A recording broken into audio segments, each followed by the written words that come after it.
Hello there. And welcome to another video on our channel. Now, if you haven't seen this channel before and you're wondering what the hell we do, look at the channel description video. Now, after our last goalkeeper video did a tiny bit well, we decided to do a follow-up, by me this time. Now, if any of you here are new and are just watching because of our last goalkeeper video, let me introduce myself.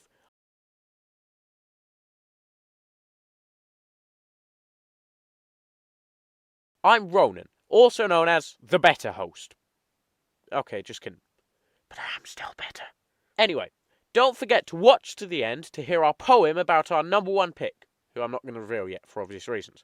Okay, without further ado, let's get into our countdown of the top 10 worst Premier League goalkeepers. Number 10, Fraser Foster.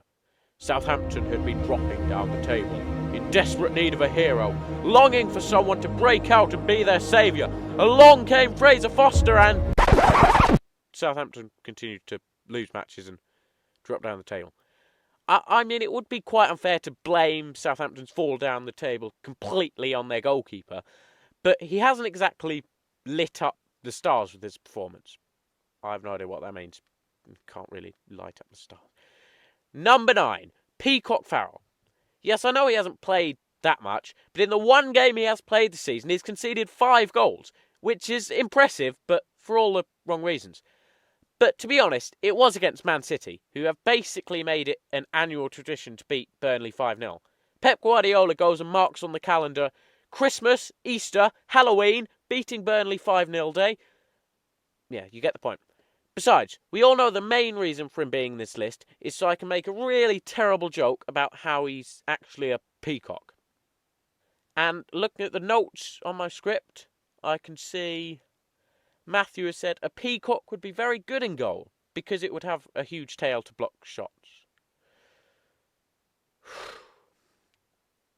Number 8, Alphonse Areola. He's one of those who hasn't actually really done too much wrong, but at the same time he hasn't really done anything right. The Fulham goalkeeper has been really unspectacular throughout the campaign, but has also suffered from being in a team that hates winning so much they're almost as bad at it as Brighton are. Almost. Which is all the justification I need to put him in spot number 8 on this list. Number 7, Joe Hart. I always struggled to see why Joe Hart would bother moving to Spurs. He went from being ignored at Burnley to being ignored at Spurs, in a move about as pointless as a broken pencil. Okay, so he has played some small games in the Europa League and stuff, but I mean, that's not exactly the pinnacle of your footballing career. A stuttering 1-1 draw with a side from the 16th division of Monacan football. Okay, so I actually just googled Monacan 16th division, and it does actually exist. It's a league for schools in the area, or universities or something, I can't quite remember. What the hell is even that? Let's be honest with ourselves, Spurs would probably still find a way to flop somehow in that division. Okay, sorry, I just got distracted by roasting Spurs there. I mean, there's a lot to make jokes about in the Tottenham team, so yeah. Let's move on. Number 6, Willy Caballero. He's barely played, really. I'm not really surprised that he hasn't done too well, because he's basically older than the universe itself. Before the Big Bang happened, Caballero, Glenn Murray and the Queen of England would meet up for tea parties. Yeah, so he's sort of only in here so that I can make that joke. Number 5, Tom Heaton. Again, another one, he's barely played, I have nothing else to say, and there's a nice controversial one coming up next, so let's move on to that. Number 4, Alisson Becker. He was doing fairly well until he became the next Karius. And, I mean, everything sort of went off a very, very steep cliff for Liverpool, much to Brighton's advantage. Okay, yes, I do know that other teams have taken advantage of their flop as well. But it's not the same, is it? Like, when Brighton beat Liverpool, that's huge. But when never mind. Anyway, I'm getting a bit distracted. Back to the point. Some high-profile blunders have left Alisson firmly out of confidence. He's really suffered, as Liverpool have. Now, not only is Liverpool's title defence dead, it's now been thrown off a cliff, eaten by a lion, stamped on by an elephant, and then shot at by a sniper. And I predicted Liverpool to win the Premier League in my Premier League predictions. It's going to be fun reaction to those. Number 3, Jordan Pickford. I won't be the first person to say this, but his arms are so short he probably can't brush his teeth in the morning. Scientists have discovered the common relative point between... Totally ruined that joke. Scientists have discovered the common relative between T-Rexes and humans, and his name is... John C.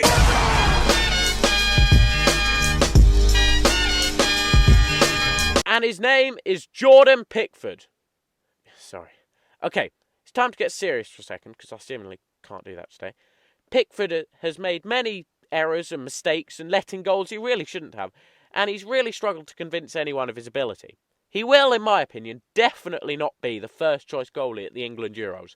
That spot should go for Nick Pope, definitely. Also, his surname reminds me of Pitchfork, so if he ever wants to start a pitchfork company, I don't know why I'd want to, but if he ever wants to start a pitchfork company, he can do that. Number 2, Adrian. Ask any Liverpool fan who the most evil person in the world is, and they will definitely tell you that Adrian is basically the devil on earth. Most memorably in Liverpool's 7-2 defeat, he did the very opposite of shine.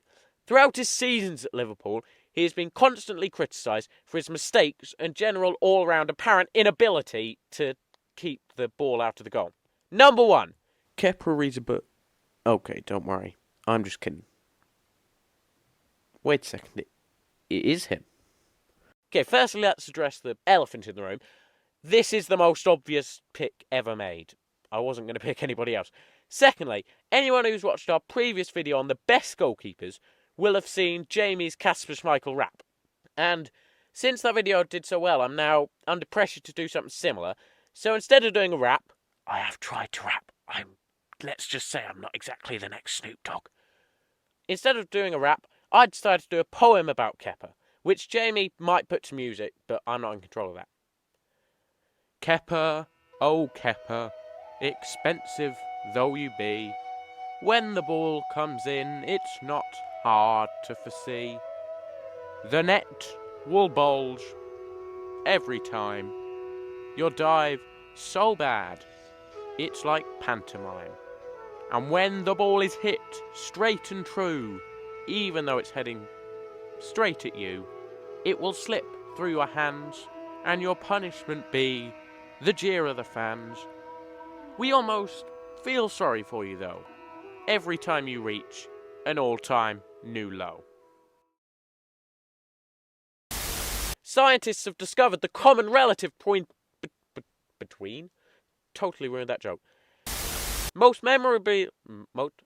speak today. But throughout his seasons at Liverpool, I can't talk. Thanks so much for watching, guys. Don't forget to subscribe with notifications on. Thanks to Matthew for script editing, Jamie for visuals and editing. Click in a second to see more of our content if you do want to do that. And you do want to do that. And as always, guys, we hope you have a great day.